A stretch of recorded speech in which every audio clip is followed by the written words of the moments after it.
Hello everyone and welcome to Memory Flow, where we discuss fragrance and fragrance collecting, and welcome to this video where I will be smelling for the first time this discovery set from Imaginary Authors. So this is a completely new experience for me. I've got my comfy sweater on, I have my cat with me, and a cup of warm coffee. So let's do this. Full disclosure, I didn't buy this. This was actually sent to me not by the brand, but by a subscriber, by a follower, to whom I am very thankful. Thank you so much, Corina. Sorry I'm not doing this in Romanian. I figured this would be more of a wider interest, so I'm doing this in English. This is an official sample discovery set, a sample set from Imaginary Authors. I've checked on the website. This costs this costs now 38. Let me check to be sure. This is $38, and you can choose 8 different fragrances which you can put in here, and you'll be able to sample them. Of course, I have 8 fragrances here, and I will have to. So this video will be a two-parter. I can't. I won't be able to smell 8 fragrances in one go. I'll begin with the top half here. Yeah, I'm very curious about them. So Imaginary Authors is sort of, it's a new brand. It's a new perfume brand. The oldest perfume I saw on Fragrantica was from 2012. And what's interesting, I'm sure everyone, so most of you will know about or have heard about Memoirs of a Trespasser. This is the only fragrance I've heard about. As far as I know, I haven't smelled it, so this will be entirely new for me. Also, I haven't smelled anything else from this house. So I guess Memoirs of a Trespasser is the most well-known from this brand, but if I'm mistaken, please let me know, because I know nothing about this brand at all. So all I know is I tried to do a little research before to because I've heard of Imaginary Authors, and I've heard about this connection that they have with books. Also, this beautiful box, this beautiful sample set. This is one of the most interesting sample sets I've ever seen. This is gorgeous. Let me show you the entirety of this. I hope they don't fall. This beautiful letter, different types of letter and texts collage is just gorgeous from an artistic standpoint. So I know they have this connection with books, but I didn't know what it was. So what they do is, and I found this out while doing the research, is they don't reference books as I kind of believed. They actually create for every fragrance, they create a book which has characters and themes and an author, an imaginary one, of course, and everything is made up. And this is quite a compelling idea, actually. This is quite beautiful. So let me check the first half. Okay, let's go through all of them. So I have a City on Fire here. I have I don't know if I can show it in any way. I have Cape Heartache. The titles, because they are titles, the names sound so interesting. Every Storm a Serenade. So cool. and Saint-Julep. Sounds interesting. I think this is all, even the names are made up. This is so cool. Then there's, come on, there's Slow Explosions.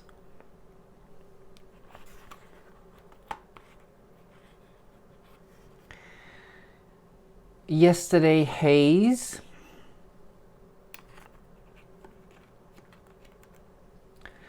Memoirs of a Trespasser, which I think it's also this name, and Sundrunk. Oh, such a beautiful name. I'm gushing. Okay, so the problem here is that Memoirs of a Trespasser, of which I am so curious, is on the bottom half. So what I will do is not looking. I will change something from here to the bottom and bring this up, because I don't want to prolong this. I want to find this out as quickly as possible. So let's just begin. Do I have a pen? Yeah, because we will have to write on the blotters. I will start with Memoirs of a Trespasser, and I also want to check the main website to see maybe some of the stories, some of what this fragrance is supposed to evoke. This is exciting. I've had this sample set for quite some time now, but I'm finally doing this.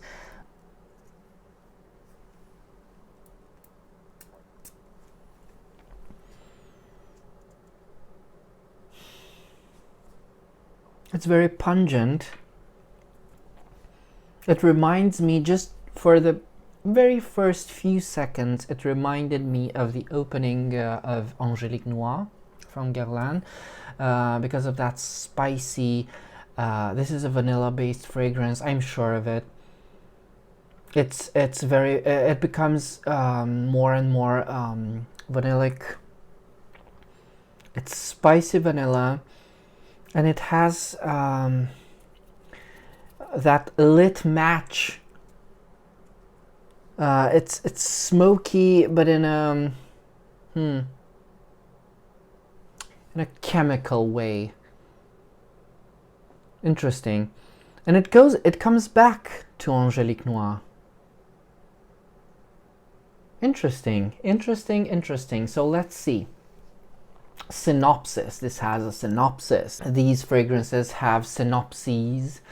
So the early exploration writing of Philip Sava bent the limits of post-modern fiction, revealing fantastical worlds that fooled many into believing they were in fact real.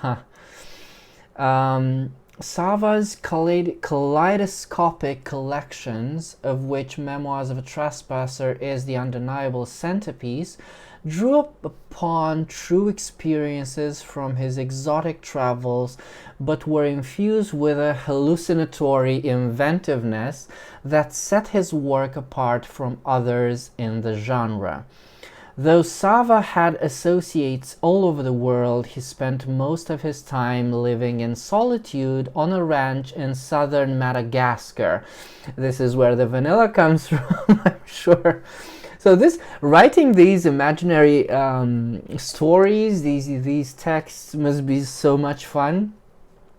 When interrogated by the press on his cloistered lifestyle, he notoriously answered, "Who needs love when there is still cognac in the glass?" This is why this reminds me of Angélique Noire. It has that boozy, vanillic smell. This is good. This is good. It's only similar to Angélique Noire in those aspects, but this is its own thing. But it still has these spicy green, sort of not quite vegetal aspects which are interesting, and also with the added smokiness. Yeah, yeah, this is a winner. This is definitely a winner. When to wear this fragrance? A true adventure scent. Wear Memoirs of a Trespasser when traveling, and again when you're back home, to conjure comforting memories. Oh, this reminds me, another thing I've read on this sample set, which is called the Short Story Collection. Now, isn't that adorable? Another thing I read here is a fake quote, of course. There is only one way into a memory and no way out. And this, come on. This is so cool. I don't know if anyone actually said this. I'm thinking this is, of course, another invention, but this is very... this is a very playful way of getting to of describing fragrances, a very playful way and a unique way. I mostly associate fragrances with music, not with books, but I think there's something to reading a fragrance as you would read a book. There's definitely something here. So back to the fragrance. The notes are Madagascar vanilla, of course. I'm reading them from the official website. Guaiac wood.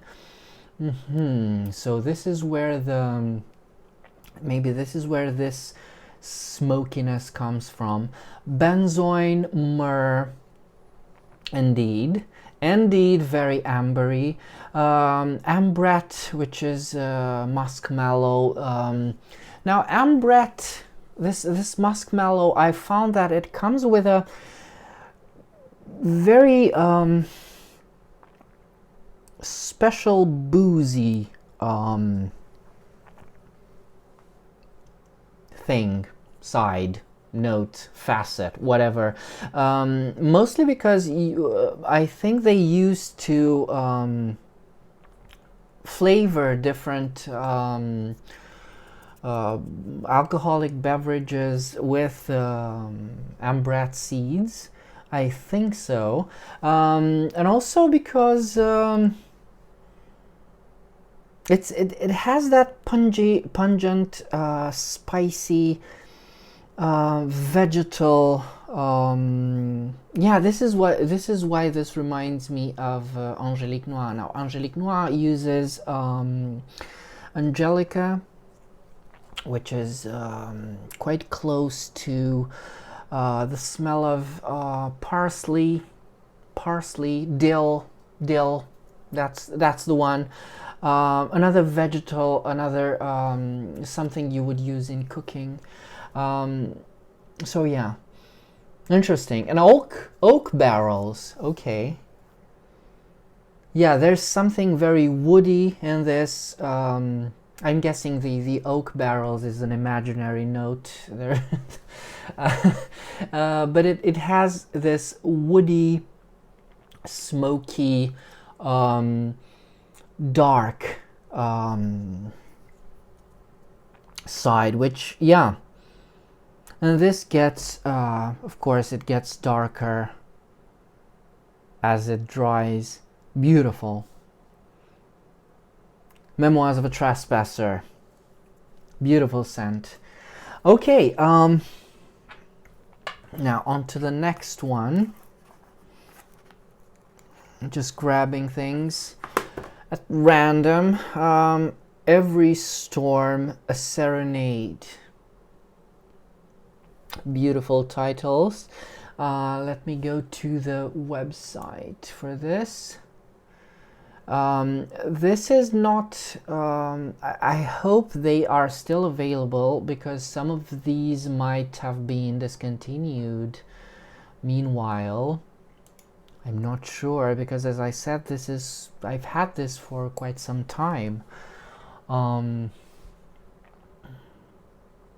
So I see these fragrances cost $95 for a 50 milliliter 50 milliliter bottles, which is, I guess it's a similar price tag to most niche, similar to Francesca Bianchi, for example. Let's see. Every Storm, a Serenade. Let me also write on this.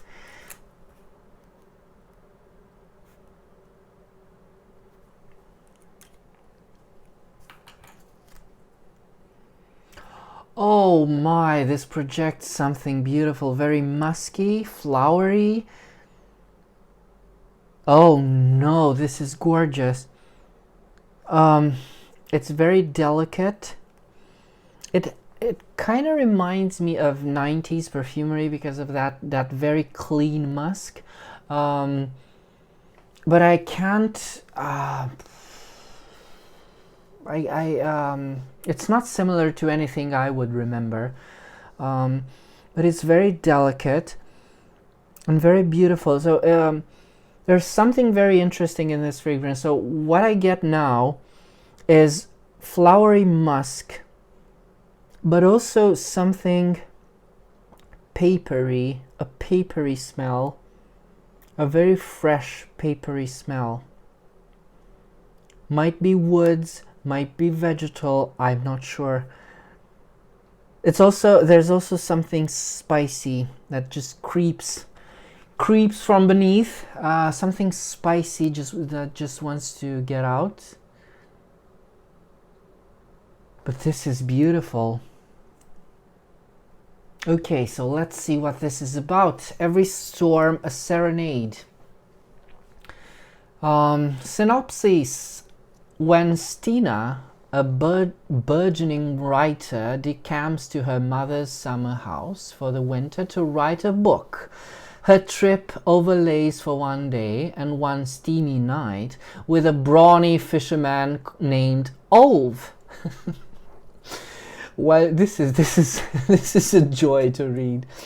While she struggles to gain traction with her novel, see, there's a papery smell in this.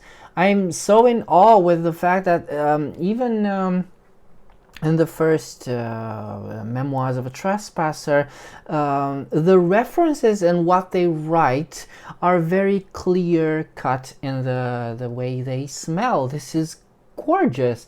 While she struggles to gain traction with her novel, her fixation on the mysterious seafarer results in countless unsent letters, the contents of which chronicle the spiraling psyche of lust and longing.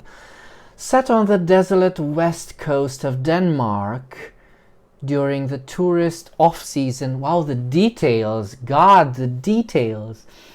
Every Storm, a Serenade.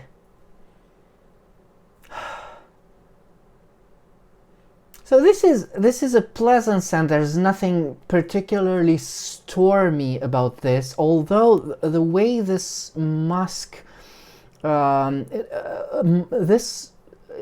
does feel watery, but also it feels very indoorsy, very delicate, like something you would wear, or I at least would associate with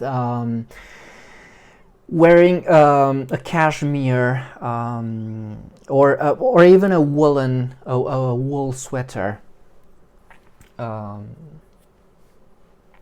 very warm piece of clothing. Let me see. Every Storm, a Serenade is a meditative masterwork that will lull you with its well-designed sentences and intimate tone. Indeed. Now the intimate tone is something I completely agree with. This is quite delicate. When to wear this fragrance, don't be detoured by perceptions of ambergris. This is an everyday scent for those with discriminating taste. Okay, notes. Danish spruce, eucalyptus, vetiver, cologne. Cologne, yes, it's something very watery in here. ambergris or ambergris. I don't know how you pronounce this. Is it ambergris? I guess it could be either way. I will pronounce it. I will pronounce it either way. Ambergris and Baltic Sea Mist. See, this is not a marine scent. This doesn't strike me as a marine scent. This does strike me as a cold. It's quite cold. It's cool. It's fresh. Because it does have, it's not very minty, but you can tell there's something camphorous, menthol, something in here, something cool, but that papery woodiness, I don't know where it comes from, but it's here. Might be the vetiver, I don't know. There's something papery in here. I was expecting orris, to be honest, but I guess not. Of course, now that I see ambergris in here, I immediately feel it as something salty. So the brawny fisherman, is this where the ambergris comes from? Maybe. Yeah, so this comes across as a delicate, very ladylike smell, but I can definitely see myself wearing this, because it also has that. I wish I knew what this flowery smell was. I wish I knew. I don't see any flower on here. Let me check just quickly what Fragrantica has to say about this. No flower here. No flower. It's something very again, the word of the day for this fragrance is delicate. So the next one will be Cape Heartache.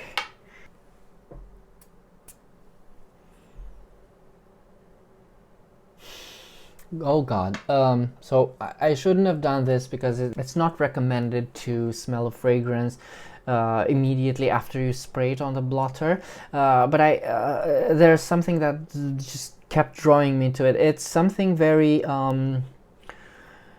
it's a berry smell. It's something very tart, sweet, and very fresh. It's a berry smell. It's a fruity smell. Gorgeous. Okay. Quite gourmand actually in the opening. There you go. Cape Heartache. Okay, synopsis. Cape Heartache is the lone American contribution to Philip Sava's wildly popular series of exploration novels. So, so they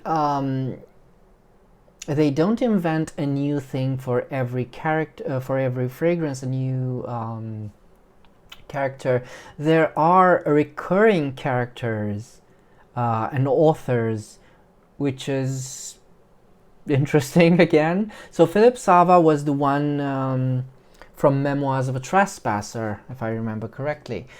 Philip Sava's wildly popular series of exploration novels. Indeed, this is quite outdoorsy, and this is quite woodsy.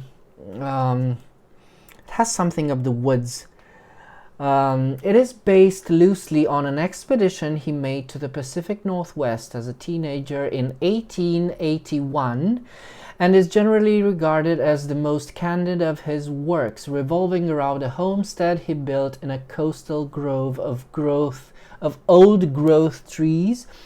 The novel documents his romance with a young woman who was a descendant of the Nehalem Indian tribe. Now, I'm not as well versed in the Indian tribes and the different Indian heritages out there. Its themes of leaving the familiar and finding comfort and solace in a new place still resonate today. that berry smell is, it's a red berry. I can't put my finger on it. I'm not that good with fruity tones, fruity notes. I'm not that good. They're not my favorites. I'm not sure what this is, but it's a red berry. It gives off that sweet red impression. It might be raspberry, it might be strawberry. It's not clear. It also might be, it's not as tart as cranberries. It's also, this is getting quite syrupy. But what I love about this is the addition of a very camphorous resin. This reminds me of what do you call it? It's basically the fir tree, the pine tree. I'm not sure, either one. Because it's green, it's very fresh, and it clears your sinuses in an instant. As I said, this is very outdoorsy, and that can't help but say, but this whatever this berry is, it gives off a very playful. There's something very playful to this fragrance. It's very childlike, but not childish. Very happy, very joyful.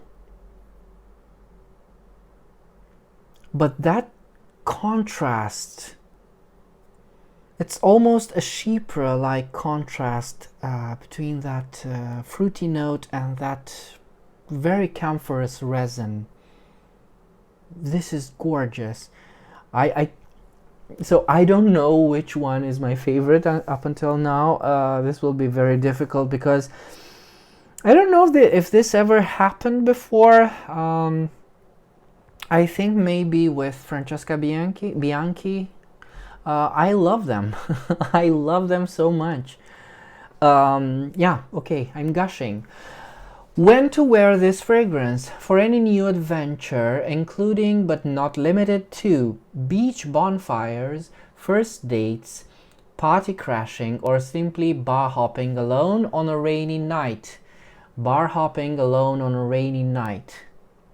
Oh, that's very specific, and it's humorous. Love it. Like a scarf, wear the Cape Heartache scent in the fall and winter and observe how people gravitate to your warmth. Also, there's hints of something smoky. Something that smells of a hearth. Gorgeous. So let's see the notes. The notes are Douglas fir, pine resin, western hemlock. Now, I'm sorry, I don't know what hemlock is. I'm familiar with the term because I read The Hunger Games, and I know it's a berry.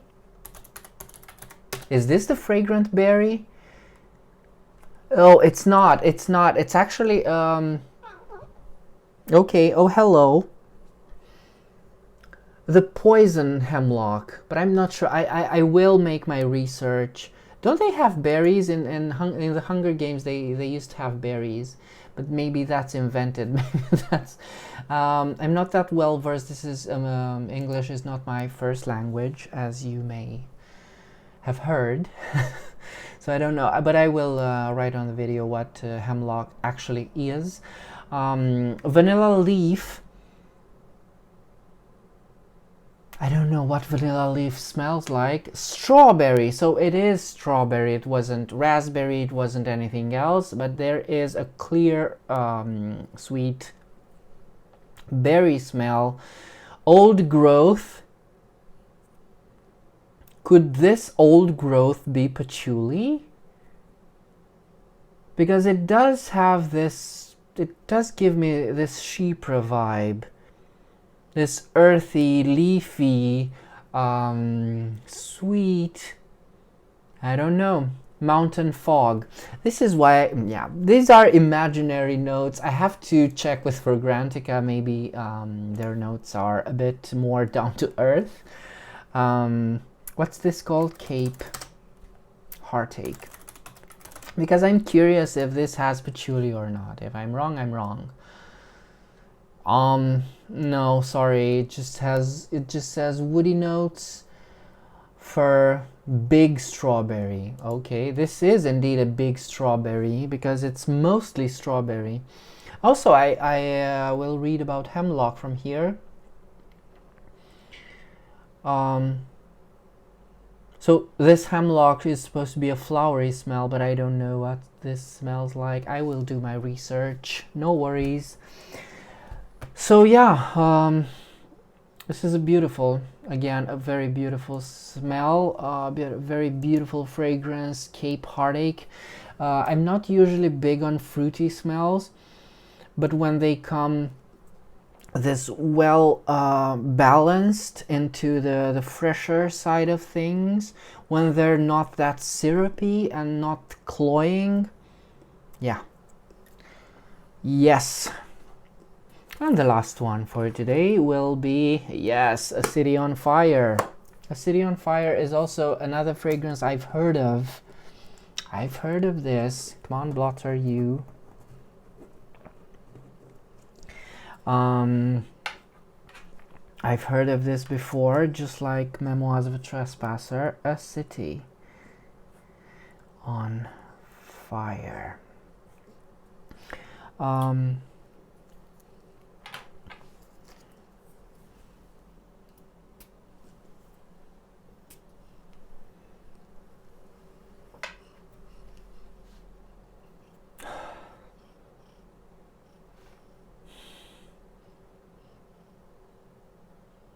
Okay, trying to clear my mind.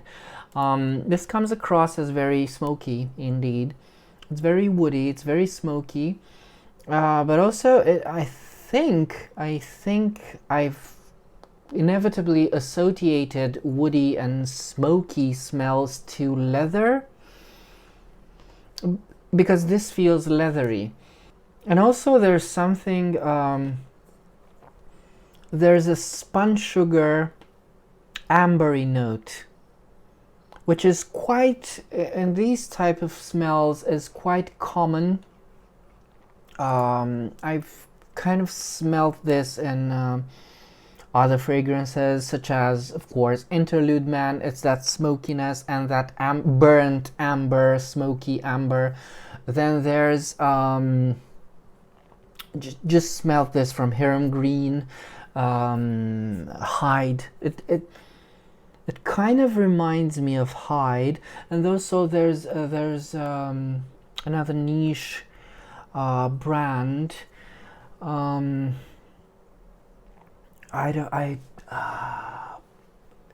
will write on the video, because I can't remember for the life of me the name. But there's also that Mossy Soil. That's the name of the fragrance. But of course, these are only references. The fragrance does its own thing. So synopsis. This is very dark. This is very dark, and it's like I can see a flicker in the distance. This is very vivid. It's like I can see a flicker of a light in the distance, in an otherwise complete smoky darkness. There's something bright in this fragrance, that has a bite, and of course it's something vegetal and camphorous at the same time, and also very bitter. Okay. Oh, this is a graphic novel, a brilliantly dark graphic novel, A City on Fire. So when I read about a graphic novel, I tend to think about high dynamic range. I tend to think about very contrasting images, very vividly painted, very vivid colors, bright colors, and very dynamic. So this is what a graphic novel means to me. A City on Fire is the story of two matchmakers. Oh my god. Rupert literally fabricates matches in a factory on the waterfront, while Frances writes a dating column for the city's newspaper. Both are recluses who haunt the night's shadows, observing clandestine activities from afar but never partaking. So there's something of a stalker, peeping Tom to this. It's like you're observing from afar. That changes one fortuitous evening when they are both witness to the same high-profile murder and are forced to come together as an unlikely vigilante pair in order to save their own names.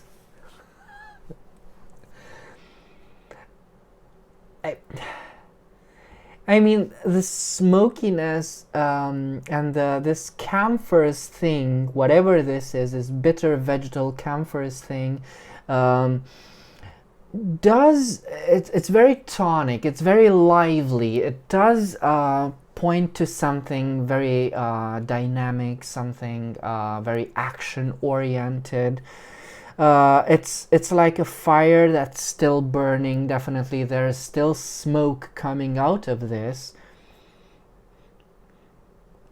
but I don't know about the rest. So imaginary authors developed this fragrance exclusively for Matches, I don't know how to pronounce this, a modern menswear retailer focused on forward concepts and clean classics in Portland's Lower East Burnside neighborhood. When to wear this fragrance? This refined smoke accord makes this an austere and luxurious scent for evenings on the town, whether with a special someone or alone and looking for trouble. Yes, indeed, this could light up your evening. Looking for trouble. This is, to me, I mean, to everyone who's watching this channel probably knows that this type of fragrance is my absolute, I don't know about absolutisms, but it's very right up my alley. This is something I usually love very much. I love smoky, deep, leathery, bitter, vegetal fragrances very, very much. Again, so from these four fragrances, more or less, I see that a kind of a pattern here, a lot of heavy contrasts between at least two main notes. Because again, this is another contrast between something very smoky, as I said, and something very pungent, vegetal, bitter. Which again is interesting. Let's check the notes. So cade oil. Cade, I think, is another word for juniper, but I'm not sure. I will have to look it up. Spikenard, I don't know what that is. Cardamom, clearwood, dark berries, labdanum, and burnt match.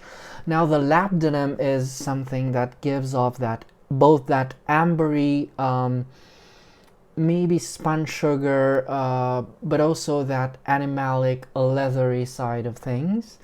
The burnt match, I guess that's an imaginary note. And that cardamom, I don't, interesting. But that definitely, if that's juniper, there's definitely a heavy dose of it. So let me see. This is a city. I have to check for Grantica because these notes they're too imaginary for me.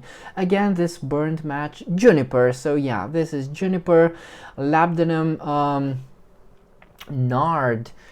This is a plant. I don't know what this is. It's a green musk root, an earthy aromatic herbal note. So this is where the herbalness comes from, but it can also come from the juniper, because juniper is such an interesting thing to smell. If you know how juniper smells, I know it because they grow where I live, and I always take those berries and crush them between my fingers, and they have a very distinct smell, which is it's a bitter, vegetal, astringent. I don't know why I wasn't able to recognize it. And it's also quite similar to the smell of pine trees, because I think they're related. Yes, so a very beautiful, a city on fire, very beautiful fragrance again. I will have to stop here because I have to take a break, and later I will finish with the second part of this video. So I hope this this video helped you in making your choice. All I can say up until now is that these fragrances are very well described, but only after the fact, only after you smell them. If you read the description before you know what these fragrances smell like, I'm afraid those descriptions aren't going to be very helpful. Very interesting, but not very helpful. Also, for the price of only $38, I think it's quite cheap, so you can very easily buy the sample set, which is a good thing. I love sample sets. You can discover so many things with arguably a small investment. So yeah, I hope you like this video, and until next time, remember, fragrance creates memories, and may yours be happy.